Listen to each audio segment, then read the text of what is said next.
Performing Under Pressure by Henry Weisinger and J.P. Pauline Fry।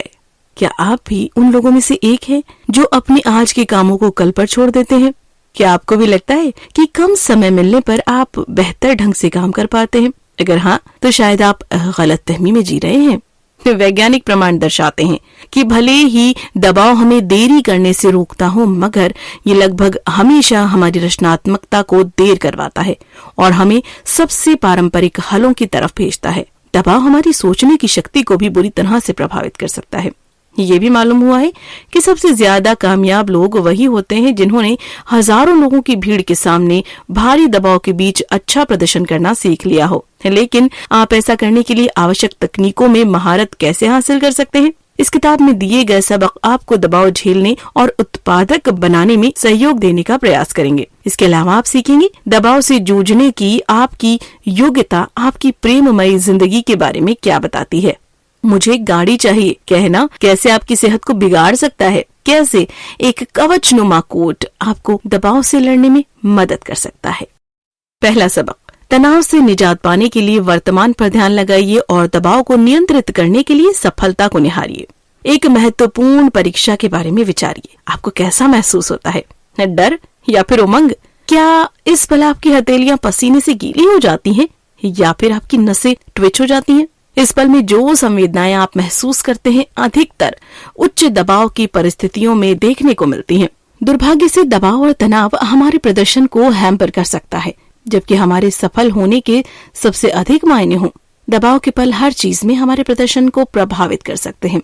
आपकी दैनिक नौकरी से लेकर आपके रिश्ते, सब कुछ।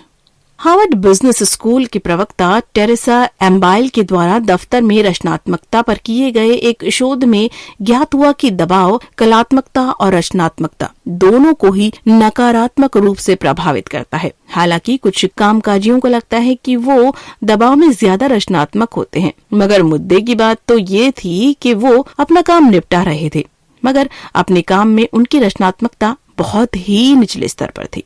दबाव हमें दफ्तर में काम करने के अलावा भी कई चीजों में नुकसान पहुंचाता है। किसी कामयाब रिश्ते का राज दो लोगों की केमिस्ट्री में नहीं छुपा होता, बल्कि दबाव की परिस्थिति में उस जोड़े के निर्णयों और बातचीत में छुपा होता है। उदाहरण के लिए, जोड़े जो एक दूसरे को ये कहकर आलोचना करते हैं कि तुम स्वार्थी हो, अपने रिश्ते पर बहुत अधिक दबाव डाल देते हैं, जिसके परिणाम स्वरूप अच्छा रिश्ता कमजोर हो जाता है, क्योंकि फिर दोनों व्यक्ति एक दूसरे से असंतुष्ट होने लगते हैं। दूसरी ओर, जिन परिस्थितियों में सफलता जरूरी होती है उसमें दबाव का होना आम बात होती है, जैसे किसी महाविद्यालय की प्रवेश परीक्षा में। लेकिन जब हमारे पास मांगे ज्यादा होती हैं और उन्हें पूरा करने के लिए संसाधन कम उपलब्ध होते हैं, तो तनाव उत्पन्न होता है, जैसे दफ्तर में एक ही दिन में लगातार कई बैठकें होना। लेकिन दबाव और तनाव के बीच संबंध क्या है? दबाव की ही भांति तनाव भी हमारी रचनात्मकता को नकारात्मक रूप से प्रभावित करता है, लेकिन तनाव दबाव से एक भिन्न घटना है, जिसके कारण ये भिन्न हल की मांग भी करता है। अपनी जिंदगी में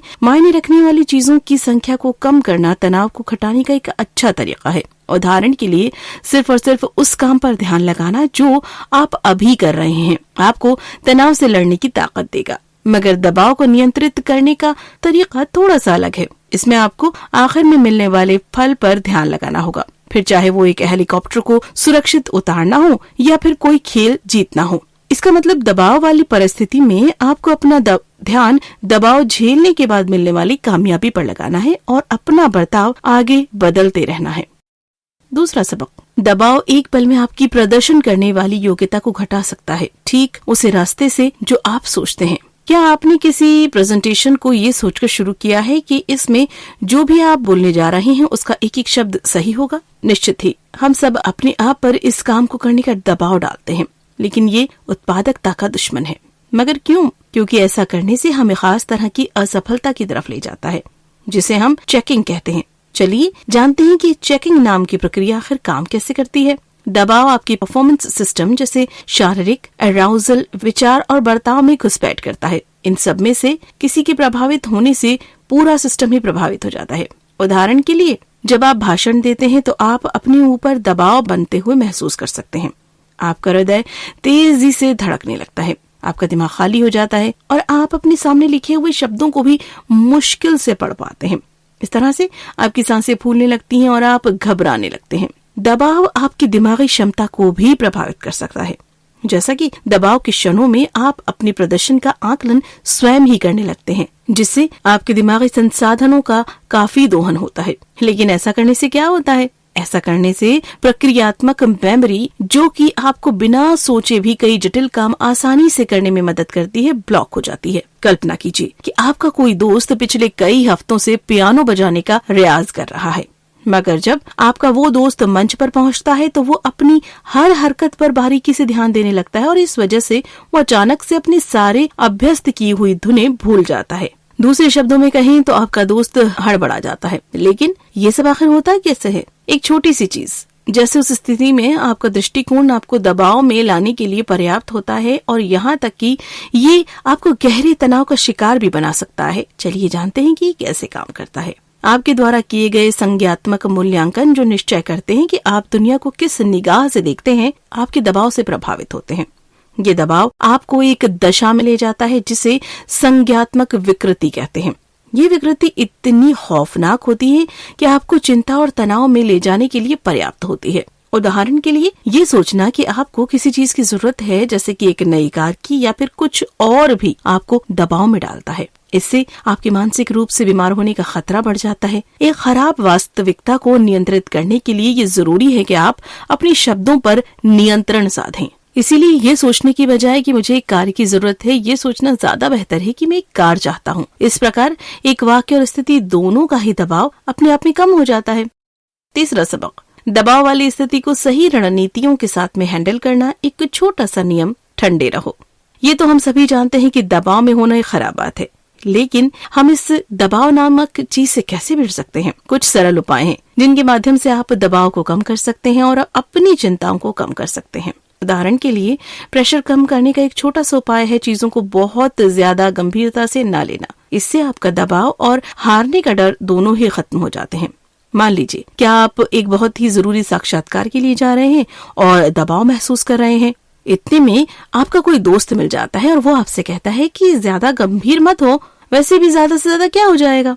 इस स्थिति में भले ही आपका मन अपने दोस्त को डांटने को करे, लेकिन उसने बात तो बहुत ही सही कही है, क्योंकि अपनी परिस्थिति को जितना हो सके उतना सामान्य देखने से आप पर बन रहा दबाव कम होता है और इस तरह से आप जो करना चाहते हैं उसे करने के लिए स्वतंत्र होते हैं। असफलता के बारे में बहुत ज्यादा सोचने से आप उन चीजों से दूर हो जाते हैं जो आप कर रहे होते हैं।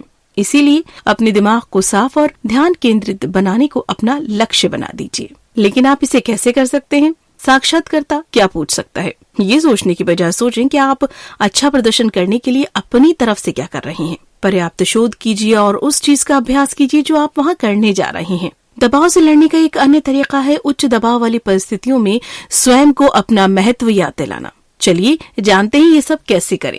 दबाव के क्षणों में हम में से जो करने को कहा गया होता है, हम उसे करने में इतना व्यस्त हो जाते हैं कि हम अपना व्यक्तिगत महत्व ही भूल जाते हैं। निश्चित करने के लिए ऐसा घटित ना हो, आपको अपने व्यक्तिगत महत्वों को प्राथमिकता के क्रम में एक सूची बनानी चाहिए। उदाहरण के लिए, सफलता आपके लिए बेहद जरूरी हो सकती है, लेकिन हो सकता है कि भलाई आपके लिए उससे भी ज्यादा जरूरी हो। मान लीजिए कि आपका बॉस आपको एक नई कंपनी के लिए सौदा करने को भेजता है, लेकिन मोल भाव करते वक्त आपको समझ में आता है कि अगर आप ये सौदा मंजूर करते हैं तो कंपनी को बहुत ही कम दाम रखने वाली नीति के कारण आपको अपने कर्मचारियों को सामान्य से कम वेतन देना होगा, क्योंकि आप जानते हैं कि आपके कर्मचारियों की भलाई आपके लिए सफलता से ज्यादा जरूरी है। इसीलिए आपके लिए उस कंपनी की असामान्य शर्तों को नकारने में अधिक आसानी होगी और आपसे दबाव कम हो सकेगा। चौथा सबक, भरोसा और आशावाद दबाव को संभालने और हराने दोनों की पहली जरूरत है। अपना सर्वश्रेष्ठ प्रदर्शन देना जब इसकी सबसे ज्यादा जरूरत हो के लिए आपको कुछ गुण विकसित करने पड़ेंगे जो आपको दबाव वाली परिस्थिति में कामयाबी दिलाने में मदद करेंगे। इन गुणों को अपने कवच का कोट समझिए। आत्मविश्वास, आशावाद, दृढ़ता, जोश जुनून। आत्मविश्वास वो चाबी है जो आपको आगे बढ़ाई जाती है, जबकि एक एक कदम आगे बढ़ना कठिन होता है। जैसे जैसे आपका आत्मविश्वास बढ़ता है, आपकी चिंता कम हो जाती है और इस प्रकार दबाव के अंदर भी अच्छा प्रदर्शन करना आसान हो जाता है। यहाँ तक कि कई शोधों में भी ये सिद्ध हो चुका है कि उच्च आत्मविश्वासी लोग अच्छा प्रदर्शन, ज्यादा मेहनत से काम, ज्यादा लंबे समय तक टिके रहते हैं और वे स्वयं को अपने साथियों से ज्यादा समझदार और आकर्षक पाते हैं। आप एक उच्च शक्ति की मुद्रा से अपना आत्मविश्वास आसानी से बढ़ा सकते हैं। इस मुद्रा की शुरुआत शारीरिक रूप से अपने शरीर के साथ करिए। अपने हाथ को ऊपर उठाइए, कमर को सीधा रखिए और अपने कंधों को पीछे धकेलिए। इस मुद्रा में कुछ मिनटों तक रखिए। ये आत्मविश्वास वर्धक मुद्रा आपके तनाव युक्त हार्मोन्स को कम करने के लिए पर्याप्त है और इससे आपका टेस्टोस्टेरोन हार्मोन बढ़ता है, जिससे आत्मविश्वास में वृद्धि होती है। आत्मविश्वास की तरह आशावादिता भी आपको दबाव में आगे बढ़ने में मदद करेगी। अगर आप चीजों को सकारात्मक नजरिए से देखते हैं और आपके पास भविष्य को लेकर अच्छी उम्मीदें हैं, तो आप उन कामों को करने में ज्यादा विश्वास रखेंगे जो कि वर्तमान में कठिन है, मगर भविष्य में आपको इनसे लाभ होगा, जैसे खतरा मोल लेना और जी तोड़ मेहनत करना। देबरा एक युवा महिला है जो कि एक भयानक कार दुर्घटना के बाद कई सारे फ्रैक्चर्स और महीनों लंबी रिकवरी की कठिन प्रक्रिया से गुजरी। इतना सब कुछ हो जाने के बाद भी देबरा इस बात को लेकर कृतज्ञ थी कि वो अभी तक जीवित है। उसका सकारात्मक दृष्टिकोण इतना शक्तिशाली था कि इसने उसे काम करते रहने की शक्ति दी और आखिरकार वो दोबारा अपने पैरों पर खड़ी हो गई। आप भी कैसे अपने आप में एक सकारात्मक दृष्टिकोण विकसित कर सकते हैं? अपने दिन की शुरुआत अपने आसपास की छोटी छोटी चीजों की तारीफ करते हुए करें। चीजें जैसे आपका आरामदायक बिछौना, ताजी हवा और आपका प्यारा परिवार। छोटी छोटी चीजों में सकारात्मकता ढूंढने से आप प्रत्येक परिस्थिति को एक सकारात्मक दृष्टिकोण से देख पाएंगे। अब तक हम आत्मविश्वास और आशावादिता को जान चुके हैं। अब कोर्ट की बची दो चीजों, टेनेसिटी और जोश को पूरा करने की बारी आई है। 5वां सबक, दृढ़ता और जोश से अपना कोट पूरा कीजिए। आत्मविश्वास और आशावाद आपको आगे बढ़ाए रखने के लिए अच्छे हैं जब चीजें कठिन हो जाती हैं, लेकिन भारी दबाव के बीच लगातार आगे बढ़ते जाने के लिए आपको दृढ़ता की जरूरत भी पड़ेगी। दृढ़ता की जरूरत तब पड़ती है जब आपके पास कोई लक्ष्य हो जिसके लिए आप में बहुत अधिक ललक हो, क्योंकि जब आप किसी ऐसी चीज के लिए काम कर रहे हैं जिसे आप पाना चाहते हैं, तो आपको उन चुनौतियों और डरों को भी सहना होगा जिन्हें आप सामान्य परिस्थितियों में बिल्कुल भी नहीं सह सकते। उदाहरण के लिए, आपको लोगों के सामने बोलने में भय लगता है, लेकिन आप अपनी कक्षा के साथियों को जानवरों के अधिकारों के संदर्भ में जागरूक करना चाहते हैं। संभवतया आप चाहेंगे कि आप अपने डर से आगे बढ़कर अपने साथियों के सामने एक ऐसा भाषण दें जिससे वे सभी मांस भरे बर्गर खाना बंद कर दें। दृढ़ता आपको वो चीजें करने का साहस देगी जिन्हें आप प्राय करने में अपने आप को समर्थ महसूस नहीं करते, मगर जोश आपके दबाव के बावजूद जुनूनी और रचनात्मक रहने में सहयोग करेगा। जोश आपको काम करते रहने और अपना सर्वश्रेष्ठ देने की ऊर्जा देता है। ये एक विषाणु की भांति होता है जो कि जल्दी से फैलता है और आपके आसपास के लोगों को सकारात्मक ढंग से प्रभावित करता है। यहाँ तक कि जिन परिस्थितियों में दबाव कभी कभी आपकी रचनात्मकता को मार ही देता है, उनमें जोश इसे वापस लाने में सहयोग करता है। उदाहरण के लिए, जब हम किसी भी हाल में नतीजा निकालने के दबाव में होते हैं, तो आपकी दृष्टि संकरी कर देना और किसी हल की तलाश करना आम बात है, मगर आप उस काम की बाबत जुनूनी है जो कि आप कर रहे हैं, तो हो सकता है कि शायद आप अपना दिमागी दायरा बढ़ाकर कुछ नई और अनोखी चीज ढूंढ लें। इसीलिए अगली बार जब कभी भी आप किसी बहुत अधिक दबाव की अवस्था में हो, जैसे कि डायरेक्टरों के बोर्ड के सामने भाषण देना, तो जोश से बर्ताव करने की कोशिश जरूर करें जिससे कि आप में जुनून आ जाए।